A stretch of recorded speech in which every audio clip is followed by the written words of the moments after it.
నమస్తే, welcome to right news. Chaitanya వ్యక్తుల కార్యక్రమానికి స్వాగతం. ఈనాటి కార్యక్రమంలో పాల్గొనడానికి మనతో ఉన్నారు కోవూరు నియోజకవర్గ తెలుగుదేశం పార్టీ సీనియర్ నాయకులు బట్టేపట్టి సురేష్ నాయుడు గారు.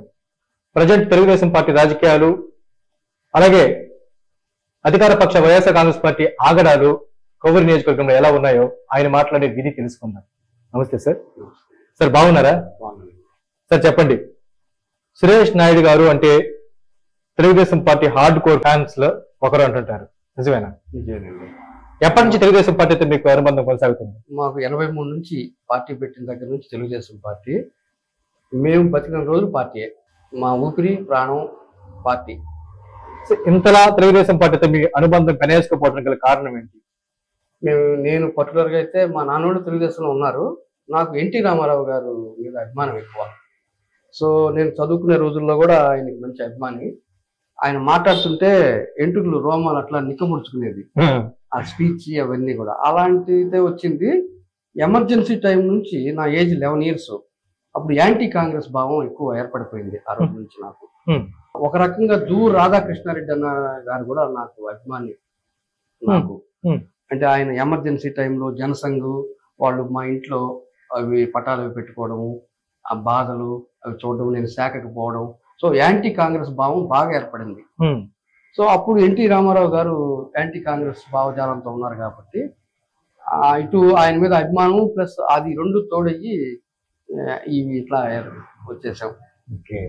సో మొత్తానికి ఎన్టీఆర్ గారి మీద ఉన్నటువంటి అభిమానం అప్పటి ఎమర్జెన్సీ పాలన పట్ల విసుగు చెంది విరక్తి చెంది పోరాట దిశగా మీ పైన సాగించారు కాబట్టి అప్పుడు 11 years ఏజ్. కాబట్టి అప్పటి నుంచే మీకు తెలుగుదేశం పార్టీ పైన అభిమానం పెరిగింది. ఓకే, ఈ 40 ఏళ్ల కాలంలో తెలుగుదేశం పార్టీ అనేక ఒడిదుడుకులు ఎదుర్కొంది. ప్రత్యేకించి మీ కోవూరు నియోజకవర్గంలో కూడా అలాంటి పరిస్థితి ఎదురయ్యింది. ఒకప్పుడు కోవూరు అంటే తెలుగుదేశం పార్టీకి కంచుకోట, ఇప్పుడు కాస్తంత కంచుకోట బేటలుగా మారింది. ప్రజెంట్ ఎలా ఉంది? ప్రజెంట్ ఏం లోటు లేదండి. మేడం గారు వచ్చారు, కొత్త అభ్యర్థి కాబట్టి మొదట్లో కొద్దిగా కోఆర్డినేషన్ దగ్గర ట్రబుల్స్ ఉంటాయి, సహజం. అది అధిగమించగల శక్తి వాళ్ళకు ఉంది. దినేష్ రెడ్డి గారు మాత్రం సంపూర్ణ మద్దతు మేడం గారికి ఇవ్వాలని మాకు చెప్పారు. ఎలాగా మేము తెలుగుదేశం పార్టీ అభిమానులము. ప్రశాంత్ రెడ్డి గారు కూడా బాగానే ఉన్నారు. సో అదేం ప్రాబ్లం రాదు.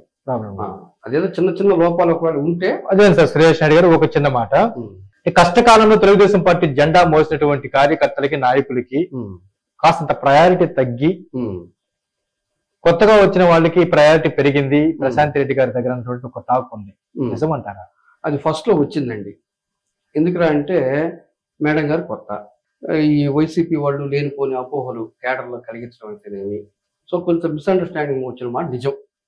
అయితే మేడం గారు ప్రజెంట్ ఎక్కడ పట్టినా 70% తెలుగుదేశం పాత వాళ్ళకి, 30% చేరిన వాళ్ళకి ప్రిఫరెన్స్ ఇస్తారన్న మాట ఇప్పుడు గ్రౌండ్ లోకి వెళ్తూ ఉంది. సో దానికి ఇంకో 1-2 days పడుతుంది. ఇప్పుడు మళ్ళీ మాకు పార్టీ ప్రచారానికి ఒక ప్రోగ్రాం పెట్టారు. ఒక 3-4 days ప్రతి ఇంటికి పోయి మేము క్యాలెండర్స్ అవి ఇవ్వాలి. సో పార్టీ కార్యకర్తలు మళ్ళీ పార్టీ కార్యక్రమాల్లోకి వచ్చేసిన తర్వాత అది ఇంకొండదు. ఆ పార్టీ కార్యక్రమాల్లోకి రావడానికి ఒక 2-3 days ముందు జరిగిన మాట వాస్తవం, ఇక ఉండదు. సార్ సురేష్ నాయుడు గారు, మీ నరసాపురం గ్రామ పంచాయతీ విషయానికి వస్తే సామాన్య ప్రజని జనాలను ఎవరైనా ప్రజల్ని టచ్ చేస్తే సురేష్ నాయుడు గారు ఎటు వెళ్తే మేము అటు వెళ్తాం అంటున్నారు. ఇంతలాగా నరసాపురం ప్రజల్ని మీరు ఎలా అట్రాక్ట్ చేస్తున్నారంటారు? అది మా నాన్న వాళ్ళు ప్రజల కోసం వెచ్చించిన టైము, సేవలు అవి మెయిన్ పార్ట్. ప్రజలు కూడా మమ్మల్ని ఇంకా గుర్తుపెట్టుకుంటే దానికి మేము వాళ్ళకి కృతజ్ఞత చెప్పాలి. మా సేవల కన్నా కూడా వాళ్ళే మమ్మల్ని ఎక్కువ ఆదరిస్తున్నారు. Okay sir. తిరిగి మళ్ళీ ప్రశాంత్ రెడ్డి గారి విషయానికి వద్దాం. మేడం గారు లీడర్షిప్ క్వాలిటీస్ ఎలా ఉన్నాయి సార్? మీరు చెప్పండి, ఒక సీనియర్ రాజకీయ నాయకులుగా. మేడం గారు ఇప్పుడే వచ్చారు రాజకీయాల్లోకి, ఇంకొంచెం పరిశీలించాలి. మేము ప్రజెంట్ ఇప్పుడు చూసిన దాన్ని బట్టి అయితే మెప్పించగలరు, మమ్మల్ని జనాల్ని మెప్పించగలరు. ఆమె రాజకీయ మనుగడ ఈ కోవూరు నియోజకవర్గంలో లాంగ్ టర్మ్ ఉంటది అని అనిపిస్తుంది. ఇప్పుడే మేము స్టార్ట్ అయ్యాం జర్నీ మేడం గారితో. సో ఇంకా కూడా ప్రయాణించాలి. ఇప్పటి వరకు అనిపించింది ఈ భావన. మేడం గారు నాయకత్వం పటిమ ఉంది, ఇంకా కూడా ఇంప్రూవ్ చేసుకోగలరు అని అనిపిస్తుంది. ఓకే, వయసులో యువకులు అయినప్పటికీ కూడా కష్టకాలంలో తెలుగుదేశం పార్టీ జెండాని సమర్థవంతంగా మోసిన వ్యక్తులలో దినేష్ రెడ్డి గారు ఒకరు, కాదని లేని సత్యం. సో దినేష్ రెడ్డి గారు, స్వచ్ఛంద సేవక కేర్ ఆఫ్ అడ్రస్ అనేటువంటి విపిఆర్ గారు, వీళ్ళ కాంబినేషన్ లో కోవూరు ఎలాంటి ప్రగతిని సాధించబోతుందని మీరు అనుకుంటున్నారు? ప్రగతి బాగుండొచ్చండి. ఎందుకంటే విపిఆర్ గారు ఎంపీగా నిలబడుతున్నారు, ప్రశాంత్ రెడ్డి మేడం గారు ఎమ్మెల్యేగా. సో ఇద్దరు గెలవడం గ్యారంటీ. సో 2 నిధులు వస్తాయి మాకు, ప్లస్ వాళ్ళది ఎట్లా ఫౌండేషన్ ఉంది. సో ఫండ్స్ మాత్రము ఆలోచించబడలేదు. ప్రగతి చాలా బాగుంటుంది. ప్రధానంగా కోవూరు నియోజకవర్గాన్ని పట్టి పీడిస్తున్నటువంటి కొన్ని సమస్యలన్నీ ఈ టైంలో వీళ్ళు విజయం సాధిస్తే సమసిపోతాయని చెప్పి అనుకుంటున్నారా సార్? మేమైతే హోప్ అలాగే ఉంది, సమస్య పోతాయి. Okay sir. కార్యకర్తలకి ప్రజలకి ఎలాంటి సేవా కార్యక్రమాల ద్వారా మీరు ముందుకెళ్ళిపోతున్నారు భవిష్యత్తులో? మేము మైన్యూట్ లెవెల్లో వెళ్దామని అనుకుంటున్నామండి. ఇప్పటి నుంచి ఈ రోజు నుంచే ఓటర్ లిస్ట్ అంతా తీసుకోవడం, తర్వాత అసలు తెలుగుదేశం హార్డ్ కోర్ ఎవరు, న్యూట్రల్ ఎవరున్నారు, వైసీపీకి ఎవరున్నారు, ఎందుకు ఉన్నారు, వాళ్ళని ఏమన్నా మనం మార్చగలమా. సో టోటల్ గా సెక్షన్ ఇన్ఛార్జెస్ దగ్గరికి వెళ్ళి ఇప్పటి నుంచే ప్రిపేర్ చేసుకుని ఒక మ్యాప్ వేసుకొని, మా ఊర్లో 1150 ఓట్లు ఉన్నాయి.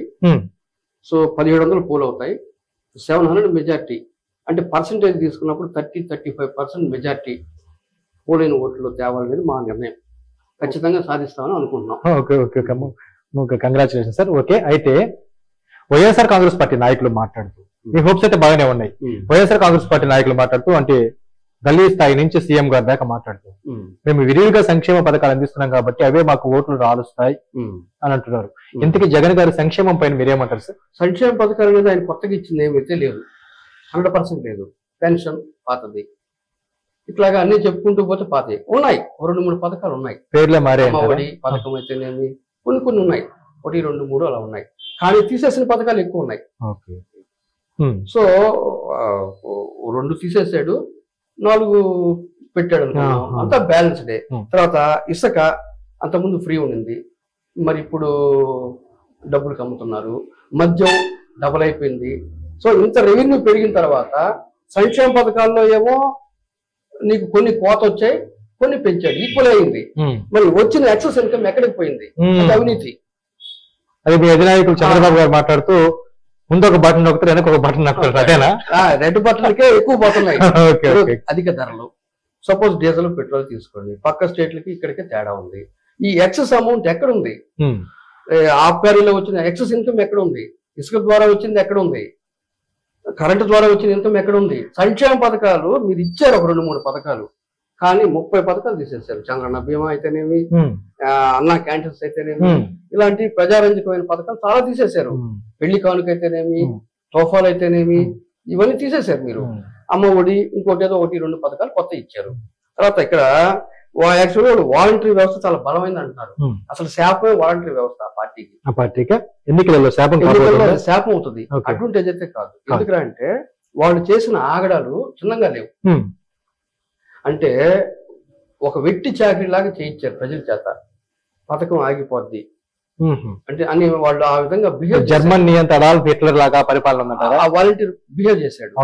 సో ఆ వాలంటరీ వ్యవస్థ ప్రథమ శత్రువు అయింది. వాలంటీర్ల దగ్గర నుంచి ఇలాంటి బెదిరింపు ఉందా, లేదంటే సీఎం గారి దగ్గర నుంచి కొనసాగుతుందా? అక్కడ ఉంటేనే ఇక్కడ ఉంటుంది. యథా రాజా తదా ప్రజ.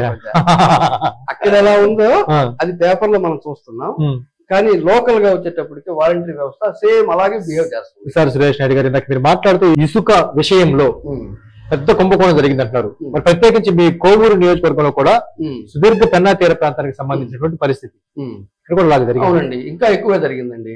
ఇక్కడ లారీలు వరుస టిప్పర్లు వరుసగా ఉండడము, చూడడము, కంప్లైంట్ ఇవ్వడము, దానివల్ల ఏం ఉపయోగం లేదు. అవినీతి విచ్చలవిడిగా జరిగింది. మట్టి కుంభకోణం, తర్వాత ఇళ్ల స్థలాల కేటాయింపులో, ల్యాండ్ కొనుగోలులో గాని, లెవలింగ్స్ లో గాని విపరీతమైన కుంభకోణం. మొత్తానికి స్కామ్స్ బాగా జరిగాయి కోవూరులో కూడా. బాగా కోవూరు అనేది కాదు, మొత్తం ఓవరాల్ జరిగింది. కోవూరు కూడా మినహాయింపేం కాదు. ఇప్పుడు వైఎస్ఆర్ కాంగ్రెస్ పార్టీ నుంచి శాసనసభ్యులుగా ఉన్నటువంటి ప్రసన్న కుమార్ రెడ్డి గారు మీ తెలుగుదేశం పార్టీ బిడ్డే. అవునండి, ఒకప్పుడు. Yes, okay.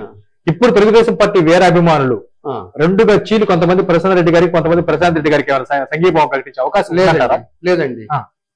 అప్పుడు ప్రసన్న కుమార్ రెడ్డి గారితో వెళ్ళిపోయారు, మిగిలిన వాళ్ళు వెళ్ళే పరిస్థితి లేరు. అది నాకు తెలిసి ఇప్పుడు ప్రజెంట్ ఉన్నది నాయకత్వం కేవలము తెలుగుదేశం పార్టీ మీద ఆధారపడే ఉన్నారు. తెలుగుదేశం పార్టీ వాళ్ళు ఉనికి కోసమో పదవుల కోసమో కాదు, పార్టీకి ఈ దశలో ఎవడు వెన్నుపోటు పడవడు. ఓకే సురేష్ నాయుడు గారు, మంచిది, నాకు అర్థమవుతుంది. సో కోవూరు అంటే మనం అనుకున్నాం తెలుగుదేశం పార్టీ కంచుకోటని, అందులో ఎందుకూరుపేట అంటే ఇంకా తెలుగుదేశం పార్టీకి కంచుకోట. అవునండి. కాస్తంత అసంతృప్తి జ్వాలలు తెలుగుదేశం పార్టీలలో లేవా ప్రజెంట్? వచ్చిందండి, ఎందుకూరుపేట మండలంలో వచ్చిందండి. 1-2 days ఇప్పుడు లేవండి, ఖచ్చితంగా చెప్పగలం. సో న్యూట్రల్ పీపుల్ ని వైఎస్ఆర్ కాంగ్రెస్ పార్టీ మిగిలిన నాయకుల్ని ప్రజల్ని ఓటర్స్ ని ఎలా ఆకట్టుకోబోతున్నారు రేపు? న్యూట్రల్ ఓటర్స్ మాత్రము జరిగిన అన్యాయం చెప్తాం, రాబోయే పథకాల పార్టీ ఇస్తుందో అది చెప్తాం. ఇప్పుడు మన కోవూరుకి ఒక అడ్వాంటేజ్, ఇటు ఎమ్మెల్యే ఒక ఎంపీ రెండు కూడా ఒకే ఫ్యామిలీలో ఉన్నారు. ఒక ఫండ్ కాదు, 2 ఫండ్స్ వస్తాయి, సెంట్రల్ ఫండ్ వస్తుంది, స్టేట్ ఫండ్ వస్తుంది. సో మంచి అభివృద్ధి చేసుకోవచ్చు. దీన్ని న్యూట్రల్ ఓట్స్ తీసుకెళ్తాం. ఇకపోతే వైసీపీ ఎట్లేదన్నా కొద్దిమంది అయినా మనుషులు ఉంటారు కదా, పూర్తిగా రాక్షసులే ఉండరు కదా, సైకోస్ లాగా ఉండరు కదా, అర్థం చేసుకునే వాళ్ళు ఉంటారు ఖచ్చితంగా. సో రాజ్యంలో కూడా విభీషణుడు ఉండేవాడు కదా, ఖచ్చితంగా ఆ ఓట్లు కూడా కొన్ని తేగలము అనేది మా భావన. 100% మేము వాళ్ళకి చెప్పగలం, మారుస్తాం. సార్ ఫైనల్ గా చెప్పండి సురేష్ నాయుడు గారు, కోవూరు నియోజకవర్గ ప్రజలకి, మీ ఇందుకూరుపేట మండల ప్రజలకి వేమిరెడ్డి ప్రశాంత్ రెడ్డి గారిని వేమిరెడ్డి ప్రశాంత్ రెడ్డి గారికి విజయాన్ని అందించమని ఏ విధంగా కోరుకుంటారో మన ఛానల్ ద్వారా ఒక పిలుపు ఇవ్వండి సార్. ఖచ్చితంగా ఈ పరిస్థితుల్లో మనము ప్రశాంత్ రెడ్డి గారి నాయకత్వాన్ని బలపరచాలి. ఎందుకు? 1 అభివృద్ధి చేసుకోవడం కోసం, 2 చంద్రబాబు నాయుడు గారు ముఖ్యమంత్రి కావడం కోసం. ఈ 2 కూడాను మన ప్రగతికి అవసరం, అత్యవసరం. సో 100% మనము అధిక మెజార్టీతో అందరం మన ఓట్లు వేస్తూ పక్క ఓట్లు వేయిస్తూ అత్యధిక మెజార్టీ మన గ్రామాల్లో తీసుకొచ్చేదానికి ప్రయత్నం చేసి సఫలం కావాలని కోరుకుంటున్నాను. నమస్తే. Thank you very much sir. మీరు కోరుకున్నవన్నీ జరగాలని, తద్వారా కోవూరు గడ్డపై తెలుగుదేశం జెండా ఎగరాలని, అది ప్రత్యేకించి మీ ఇందుకూరుపేట మండలం నుంచి, మరీ ముఖ్యంగా మీ నరసాపురం నుంచే ఆ విజయం కొనసాగాలని మన ఛానల్ తరఫున కోరుకుంటున్నాను సార్. All the best. సంతోషం.